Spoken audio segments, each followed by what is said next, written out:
السلام علیکم مینوالو.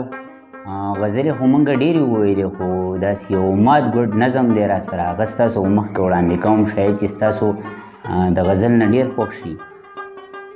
نو راغلي یو دې خوا سمیع الله صاحب را سره هم دی. سمیع الله صاحب نو وایي سپین غر مې په څه حال دی، خړ خیبر مې په څه حال دی.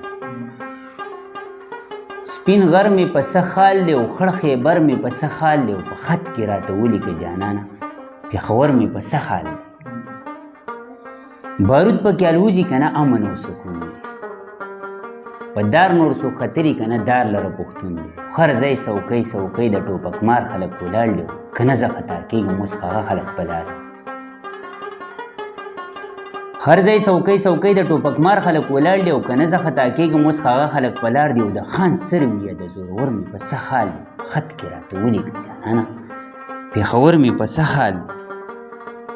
په ځوان مې څه تېرېږي، په ځوان مې څه تېرېږي، ګلالۍ پکې جړېږي که نه وطن ښه شوی خلک یو بل نه زارېږي. څه تنده یې سړه شوه که نه هغه شان باتور دی او د خان او د ملک زوی ښه شوی که مغرور دی.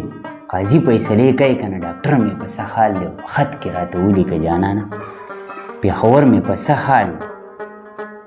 ملا جومات ته ځي که نه، ملا جومات ته ځي که نه طالب پکې موجود دی او که نه ستړی ستومانه دی او ټک ټوکې لا وجود دی. سندرې خلک وایي که نه فنکار نه مې خبر کو، پوخه د وطن په هر یو خال مې برابر کو. دکان ته ځي راځي که نه زرګر مې په څه حال دی، خط کې راته ولیکه جانانه پېښور مې په څه حال دی. کډوال دي لا کړېږي در په در دی او که نه حالات ښه شوي خلک هسې مرور. کډوال دي لا کړېږي در په در دی او که نه حالات ښه شوي خلک هسې مرور دی. بجلي د وطن څنګه د روډونه په څه حال دی. یو چا راته ویلي و چې اوبه پکې په سوال دي.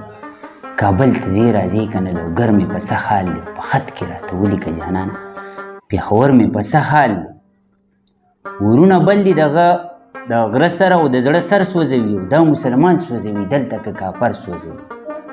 ورونه بل دي د غره سره او د زړه سر سوځوي او دا مسلمان سوځوي دلته که کافر سوځوي. او تندې یې ماتې نه شوې وینې د پښتون سکلي او هم یې په خپله سکلي هم په بل قارون سکلي.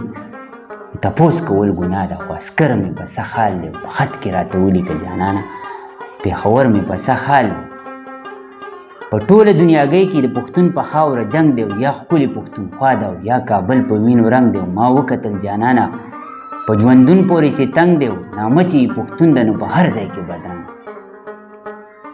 ما وکتل جانانه په ژوندون پورې چې تنګ دی او نامه چې پښتون ده نو په هر ځای کې بدرنګ دی. او دنیا بدل بدل د لر او بر مې په څه حال دی، په خط کې راته ولیکه جانانه پېښور مې په څه حال دی. د مینې محبت د څه کیسې نه مې خبر کو، د ښکلو په رواج او معاملې باندې نظر کو. کوڅه په کوڅه وګرځه تپوس ته هر بشر کا، ما هم په خپل وطن پسې اشنا او تر کا. ځمکه امن نه و د غره سر مې په څه حال دی، په خط کې راته ولیکه جانانه پېښور مې په څه حال دی.